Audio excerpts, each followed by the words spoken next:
Oh fuck! I have a tripod in my car. I have the phone. Oh wait, we have what we have? Some Xbox. Yeah, I didn't bring that. Oh, Eunice is outside. I'll get her and then we'll start. Yeah, okay.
Hi everyone, thanks for coming. So this is like a new season of our like SyncedIn series. I know it's been paused for like half a year, but we're ramping it up again, and this is gonna be a monthly series, right?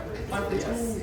And to kick it off, we have Kevin, aka Trekk, and he's gonna give us a little talk about the art of being an opening DJ. So give him a big round of applause, guys.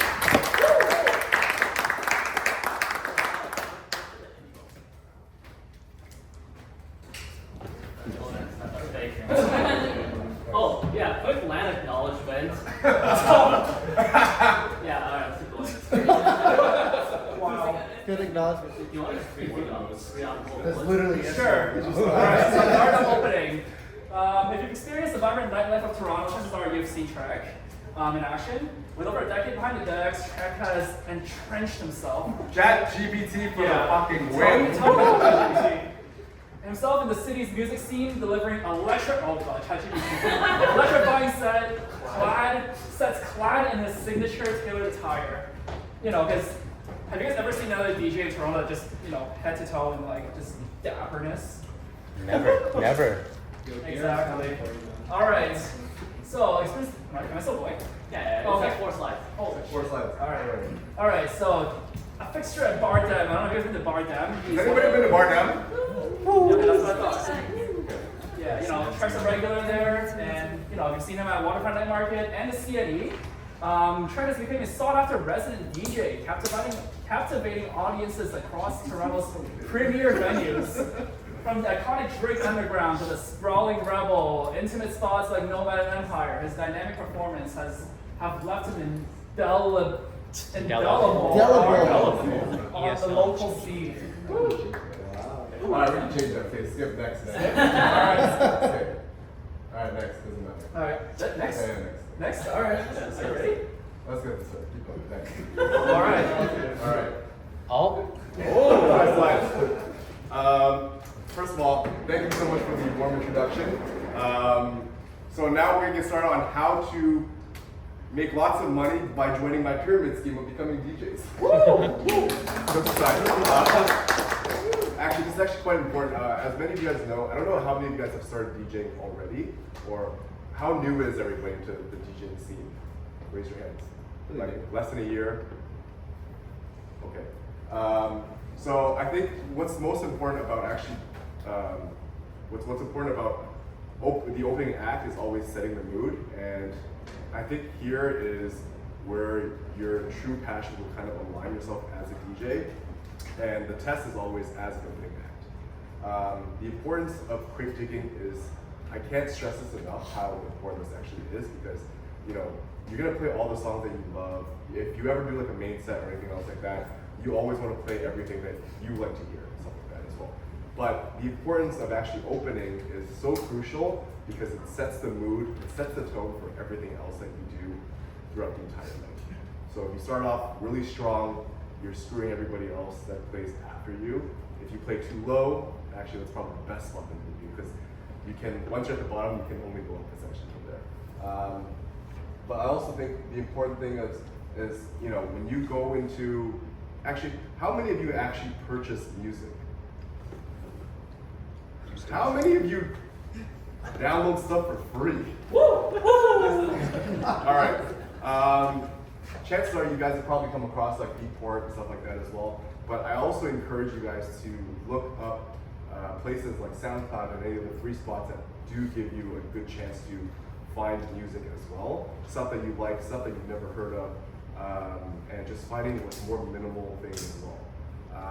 Now for many of you DJs here have started, how big, do you know how big your range is in terms of music category? Like what you play, what you want to play, what other people play, stuff like that. Also, understanding your range is very, very crucial, especially in the Toronto scene. And I say this because there's always a place for somebody, much like us, that's why we're a collective group. But I think you having to step out of your own comfort zone to play things that you may not like to play, but also if other talents recognize your range as well, that's also very, very crucial for you as well. And the reason why I say this is because if someone's asking you to play something, you know, especially if you're an opening act for, you know, a bigger DJ who is either trance, house, techno, drum and bass, everything else like that, your range has to be very, very big, right? You can't just stick to the same thing every single time.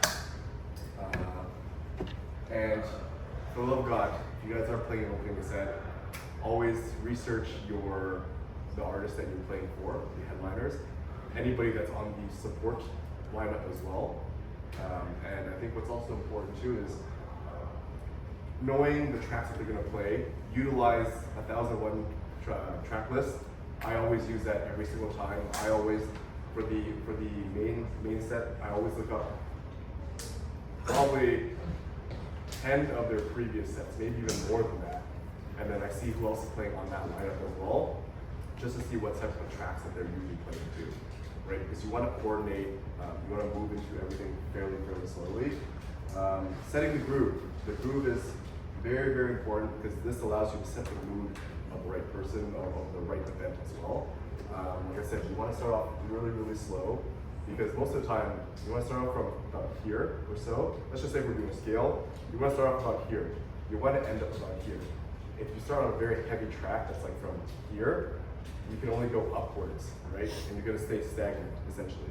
What you want to do is you want to have people come in. You want to have people buy drinks at the bar. You know, people coming in, stuff like that, having all the doing all the tickets and whatever else too. But you want them. This is exactly what you want. You want them to come in, buy drinks, come back to the dance floor, chill, talk a little bit, dance a little bit, go back to the bar, vice versa. This is everything that you're doing at the same time. So what you want to do is you want to start from here. You want to slowly progress to about here. Drop a track that is going to be fairly familiar to your target audience as well. And then you want to bring it back a little bit lower as well. And then you want to kind of go up and down, up and down, up and down until you get to the point of the next set essentially, right? So you don't want to be like here, you want to go progression. Progression is always crucial to every set that you do. The importance of longer breaks and breakdowns. I personally love a track with a great breakdown. It's, you know, after you breakdown is essentially, it's that part where after you have a heavy beats and it slowly brings it down a little bit.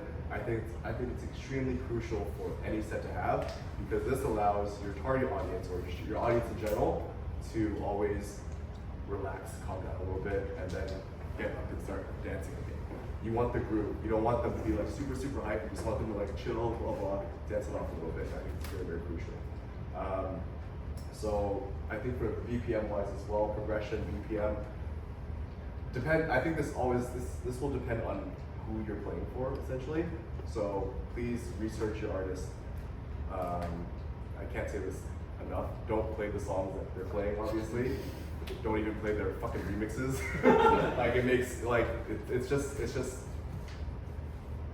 common sense really, but common sense not so common these days. So I think that's also important. And always practice, practice, practice, practice.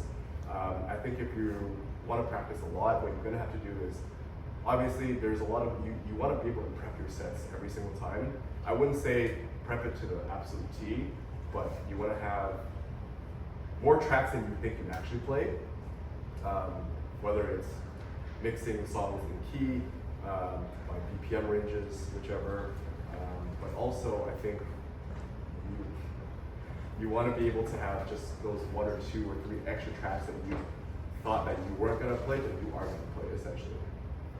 Just to kind of keep it surprising. And the reason for this is because what's going to happen is that you're going to want to be able to engage in your crowd, right? You want to see what they see. You want to, if they're not dancing fully, then one of these tracks will kind of bring them to the dancing part essentially as well.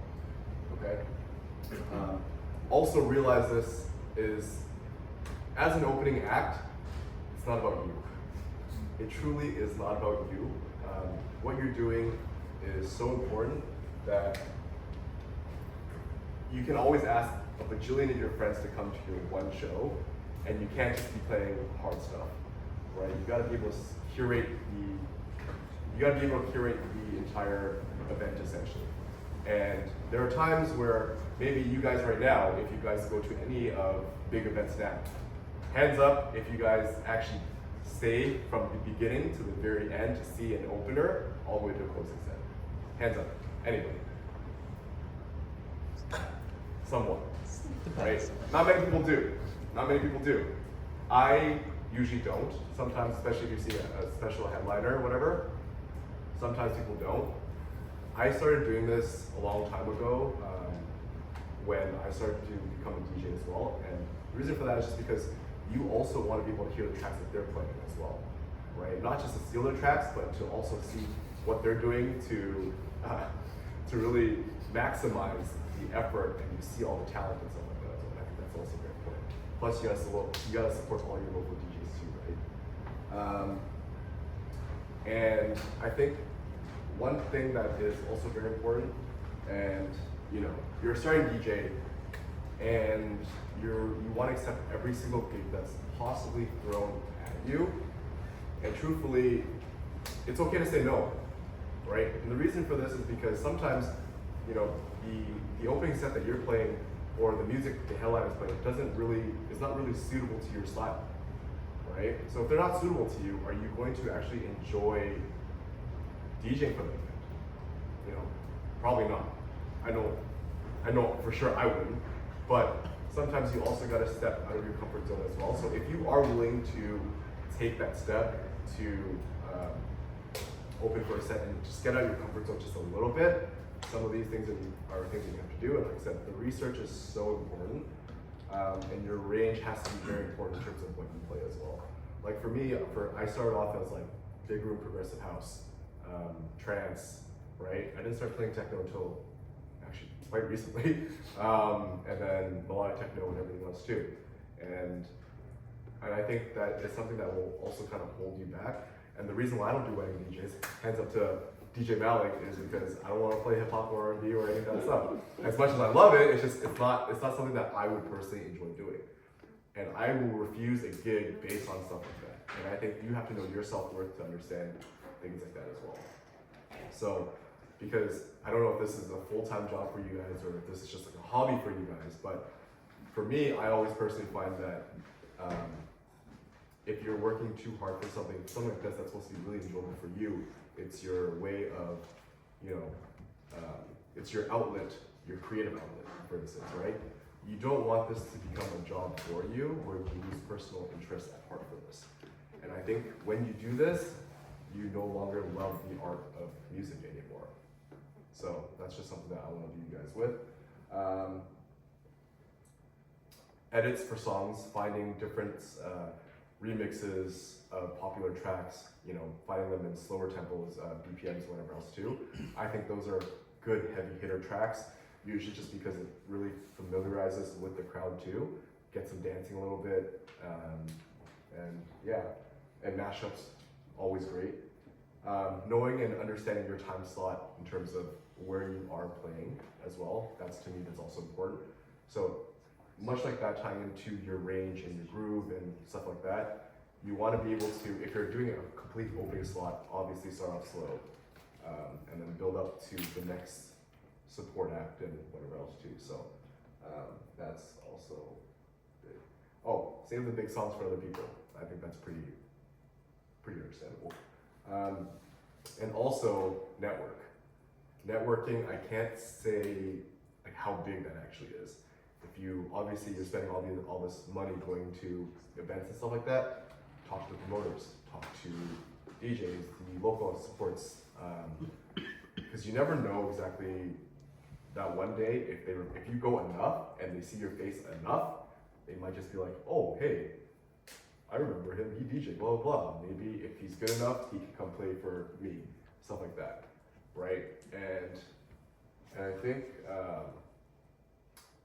I think one crucial thing is that if you show up enough and if you do enough, like some days, like people will recognize your hard work and your talents, right? So just keep it going. Another thing is always record your sets. I can't stress this enough, because in your bedroom you might sound like a fucking god, but on the dance floor you might sound like absolute shit. So the reason why, so I usually record most of my sets and everything that I do, and you'll hear a lot of, like from my earlier mixes to my later mixes, especially if you're drinking or anything else like that, party favors, whatever. What's that? Huh? What's that? Extracurriculars? What's a part? You know, like The next slide. What are parties? too much coffee, I guess. or too much boba for Eunice. OD on the bowl. But I think what's important to always record your sets is because you always want to listen back to every mistake that you've always made. Whether it's EQing, whether it's the use of too much effects, whether it's, if you've looped a song for too long, or if you're clashing in terms of vocals and stuff like that. Recording your sets always helps you to listen back to everything that you've ever done. But this also shows your progression as an artist as well, right? It shows where you started and what you got to as well, right? And I think that's super, super crucial. And then that way, when you do listen to all your sets, you can hear the minor mistakes of like, oh, I should have done this, I should have done that, right? And then you can fix it and find a way to fix it, or have somebody else listen to it and give their input as well.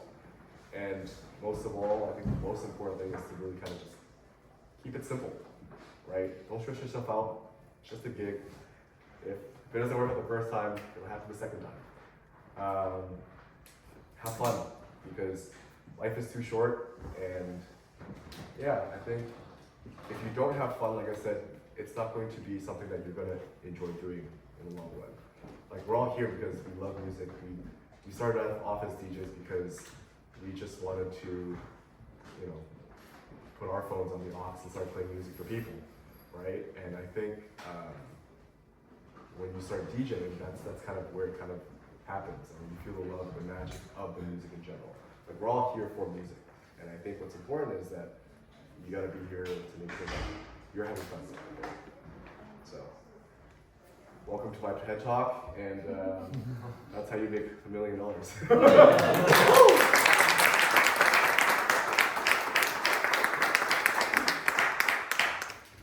My next slide is pretty much just some of my personal favorite artists, tracks, and labels and stuff like that I typically use for opening acts as well. So if you want to take down some notes, songs, whatever, I think they are great because they have really long, good progression.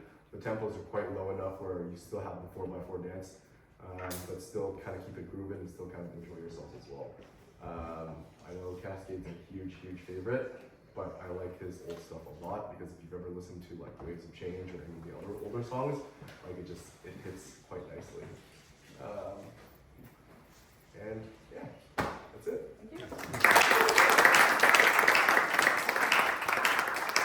Any questions? Awesome. I have a question. All right. Oh, you can go first. How do you go about getting your first big opening gig? My first big actually opening gig, how big? Like really, really big or like small gig? No, I don't know, the Mark 6 moment, that was a big transfer. Mark Sixma was pretty solid for me just because it was last year and I had just finished up Waterfront Night Market and C&E.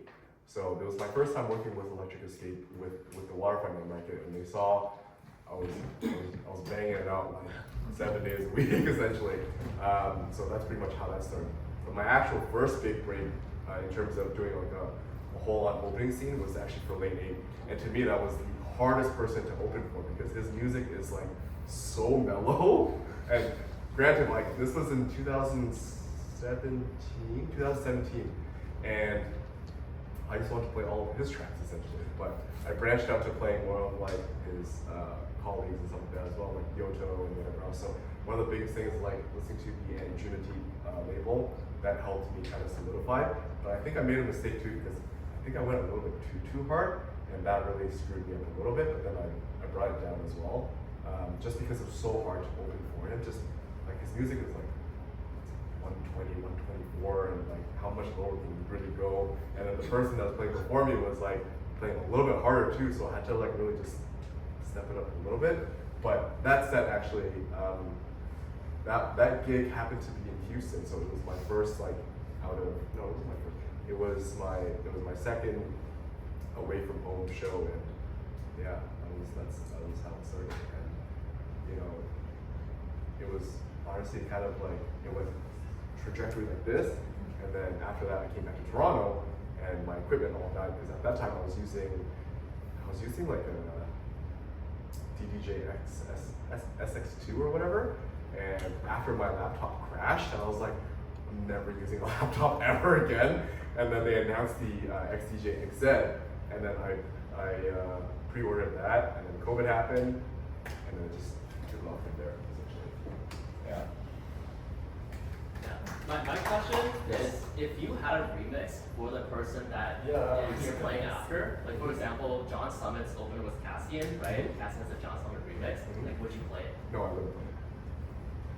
I wouldn't play it unless you, because there's a good chance that he'll probably play it too, right? Like if you went to John Summit fairly recently or any of the shows, like he'll play that remix, right? What if you created the remix? If you created the remix, I probably still wouldn't play it either. Yeah, I don't think it's I wouldn't say it's fair to play just because like unless you're like a really opening set and then you're not there yet, then maybe you can slide it in. But like honestly, like just hand over the USB. like you're at that point you're on like tippy toes at that point, right? And what you don't want to do too is like even if they're not there, some of the performers are going to be there, right? And I think what's important too is that like you got to realize who is there, right? It's not just your show, it's their show. So you can't be like, oh, I gotta upstage everybody. Like I know your friends are there, but like you can't, right? Know your role, play within it. If I may add something, because I work with some DJs, like for example, Elon Bluestone, he has. Oh, Spencer Brown and stuff like that. Yeah, they have a like a technical writer that you can ask how to measure promoter when they say, okay, for example, Elon, you got like no one's gonna mix the track, so none of the artists are mentioned which you can play, no more than 128 BPM. So when you have big headliners, sometimes they have those technical requirements also that you can. Correct. Yeah. Yes. So I don't know if this is for every label, but like apparently for some labels they say you can't play songs also from that label. That makes sense too. Yeah. Is that something that's commonly seen? It's definitely commonly seen too, because obviously as artists, they usually will play all of their songs, but you have artists that also like to showcase other people's tracks too, right? So there's a good off chance where they will play tracks like that. So you want to stay out of that realm and play something similar but completely different as well. So if you have people who are like anybody in, I don't know, like anybody that's with Entry Beats and Armada, it's practically the same thing essentially. You want to stay out of that.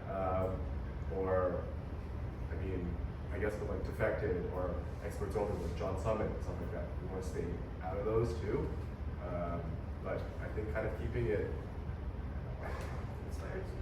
it's definitely, this is why this is why I think the crate digging is so important and the research is so important, because you never know what's going to happen. And let's just say they get a rider and they're like, you can't play any of these tracks. Do you have the backup for it? You know? So practice, crate digging, play something that's not even in their element. Like, let's just say, Any producer here that produce music can play that. correct, right? Like stuff like that. I think that is very beneficial in that sense. Like if you produce your own tracks and that's nothing, you know, similar to what they're playing, or it doesn't go as above as what they're playing, then of course I would definitely encourage for 100% for sure. Yes. When you think about practice, like what elements did you find most helpful to practice DJing to improve your skill set?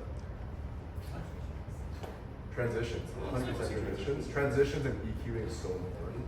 I don't think you like, obviously they say the most important is obviously like the lows, but I think the hi-hats too are very important, and same for clashing vocals and stuff like that. And learning and phrasing is probably the most important, like, of course, as many DJs know, right? If your timing is off, this also offsets the CO2 cannon, this offsets all the other things too. So like, you know, like, right? So, honestly, I think if you have a good friend that's willing to listen to you DJ for like 3 hours, then have them listen to your stuff. Or you know what? Like they say that imitation is what's The that? best form of flattery. Serious form of Correct, right? So if you listen to a lot of music, like as DJs now, as you guys have all started, you will go to every fucking vocal show or any show and be like, oh, that's a mistake, that's a mistake, that's a mistake. Damn it, I could do so much better, right? But at the end of the day, like this is gonna happen to the best of us, but you want to learn what to do and what not to do. So when I say practice, I mean just spending hours, you know, doing a hour and a half set, just and then record it and then listen to it, and then listen back to all your loops and all your transitions, and be like, oh, could I have done this a little bit better? Could I have, or even the worst case scenario is, let's just say if you are playing and you go into like an emergency loop.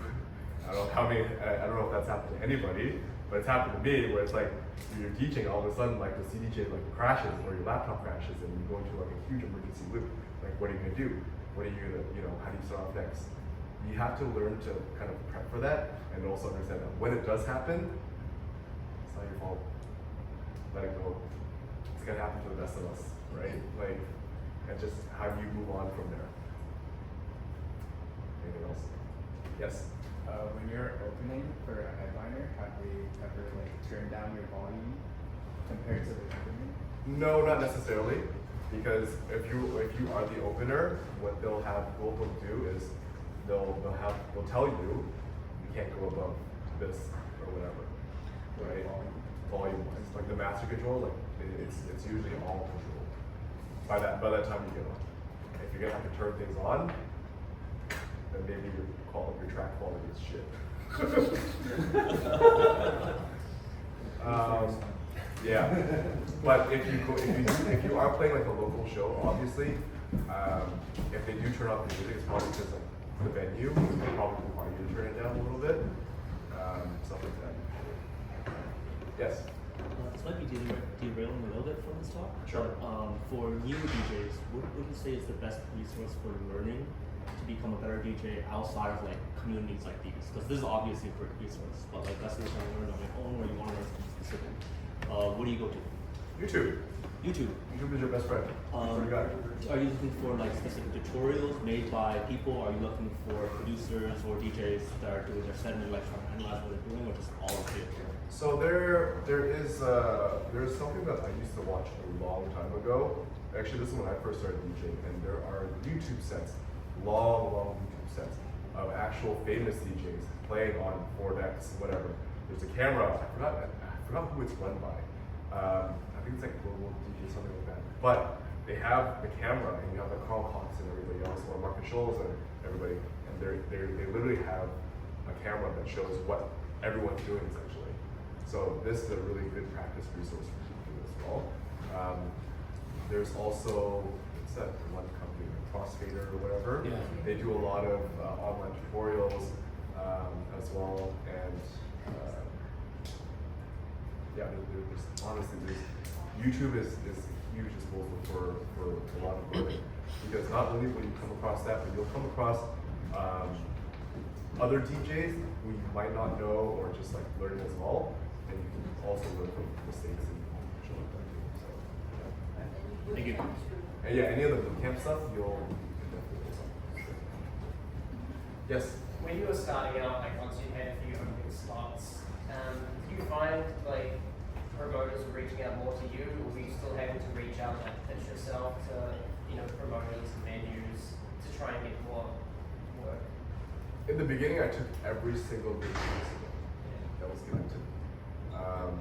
I would stay behind clubs, I would talk to people, and then I would just make sure that I was always there. And honestly, my outfit kind of helps me because all the other Asian DJs here wear black shirts. Wait, so is that the like- same outfit? No, it's a different outfit. That's summer, this is fall, winter. Only Nolan would know. But I think it's important that like you talk to people, get yourself out there, and maybe they won't give you a chance. Maybe they won't. It's not up to them. Sometimes it's not up to them. And you can't really push yourself too much either, because then you just seem like you're begging at that point. And we all know how many DJs there are in the city right now. There is enough for us to really start a pyramid scheme right now. So I think some promoters will reach out to me, but when I first started, I really just had to put my foot forward and reach out to these smaller companies that are doing stuff like this. Whether it's just streaming, whether it's like Rewind, Escape is a little bit hard. Yeah. What is it? You can do like Kings and Queens and stuff like that as well. If you go to any of those events, like they'll listen. But yeah, there's a long lineup of rosters of DJs that are also willing to get to that as well. So yeah. Yes. Quick thing before you go, can you replicate that photo for the thumbnail? Hand in left pocket, yeah. You gotta look this way. You gotta look this way. Yeah. Okay, we can edit that in. All right.